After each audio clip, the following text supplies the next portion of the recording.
April 9 കേരളത്തിൽ നിയമസഭാ തെരഞ്ഞെടുപ്പ് നടത്തുമെന്ന തെരഞ്ഞെടുപ്പ് കമ്മീഷന്റെ പ്രഖ്യാപനത്തോടെ നാടും നഗരവും പോരാട്ടവീര്യവുമായി ഉണർന്നു കഴിഞ്ഞു. കേരള നിയമസഭാ തെരഞ്ഞെടുപ്പ് ചരിത്രത്തിൽ പ്രചാരണ പ്രവർത്തനങ്ങൾക്ക് ഏറ്റവും കുറച്ച് സമയം മാത്രം ലഭിക്കുന്ന തെരഞ്ഞെടുപ്പാണ് ഇത്തവണത്തേത്. കത്തിക്കാളുന്ന വേനൽ ചൂടിനൊപ്പം തെരഞ്ഞെടുപ്പ് ചൂടിൽ സ്ഥാനാർത്ഥികളും പ്രവർത്തകരും ചുരുങ്ങിയ ദിവസങ്ങളിലെ പ്രചാരണ പ്രവർത്തനങ്ങൾ പൂർത്തിയാക്കാൻ നെട്ടോട്ടമോടേണ്ടി വരും. തിരഞ്ഞെടുപ്പിന്റെ പരസ്യ പ്രചാരണത്തിന് ആകെ ലഭിക്കുന്നത് 23 ദിവസം മാത്രമാണ്. തെരഞ്ഞെടുപ്പ് പ്രഖ്യാപനം വന്നപ്പോൾ തന്നെ ഇടതുമുന്നണി സ്ഥാനാർത്ഥികളെ പ്രഖ്യാപിച്ച് പ്രചാരണ പ്രവർത്തനങ്ങൾക്ക് തുടക്കമിട്ട് കഴിഞ്ഞു.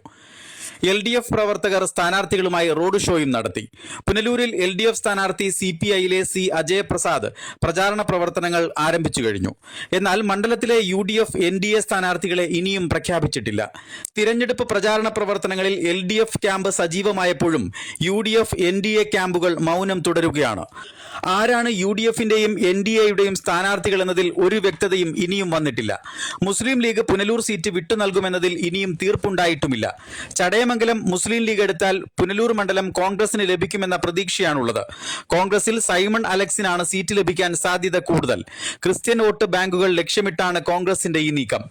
അഡ്വക്കേറ്റ് SC സഞ്ജയ് ഖാനും ശ്രമങ്ങൾ തുടരുകയാണ്. തെന്മല മുൻ പഞ്ചായത്ത് പ്രസിഡന്റ് K ശശിധരനും സീറ്റിനായുള്ള പരിശ്രമം ശക്തമാക്കിയിട്ടുണ്ട്. SNDP വോട്ട് ലക്ഷ്യമിട്ട് സമുദായ അംഗത്തെ സ്ഥാനാർത്ഥിയാക്കാൻ കോൺഗ്രസ് പരിഗണിച്ചാൽ ശശിധരന് സീറ്റിലേക്കുള്ള വഴി തുറക്കും.